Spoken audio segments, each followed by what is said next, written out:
So mga kabaksing, all set na po ang bakbakan na gaganapin bukas sa Arlington, Texas na ipapalabas ng Netflix, kung saan mapasabak ang binansagang the baddest man in the planet at youngest heavyweight world champion na si Iron Mike Tyson kontra sa binansagang the problem child na si Jake Paul.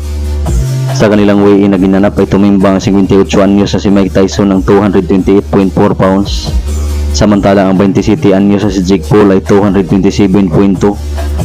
Pagdating sa face-off mga kabaksing ay talagang nagkainitan ang dalawa, kung saan sinampal ba naman ni Mike Tyson ang pagmumukha ni Paul, kung saan sapul na sapul at hindi man lang nagawang makailag. Pero ani pa sa pahayag ni Mike Tyson mga kabaksing kung bakit siya nagalit ay dahil inapakan ni Paul ng sadya ang kanyang paa.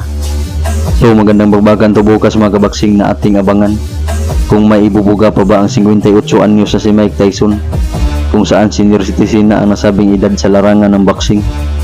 Samantalang sa undercard mga kabaksing ay mapapalaban ang WBC welterweight champion na si Mario Barrios, kung saan kanyang didipinsahan ang nasabing titulo sa kauna-unahang pagkakataon kontra kay Abel Ramos.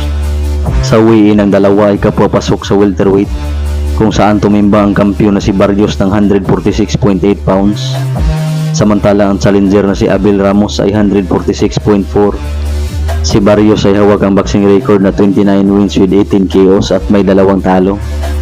Samantalang si Abel Ramos ay may boxing record na 28 wins with 22 KOs at may 6 na talo.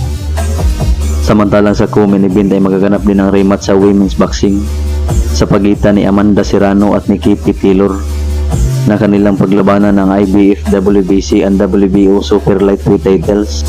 Matatandaan kasi natin mga kabaksing na una na naglaban itong dalawa noong taong 2022, kung saan tinalo ni Katie Taylor si Amanda Serrano sa pamamagitan ng controversial split decision. Sa ginanap na weigh-in ay kapwa-pasok ang dalawa sa super lightweight na kapwa tumimbang ng 137.4 libras.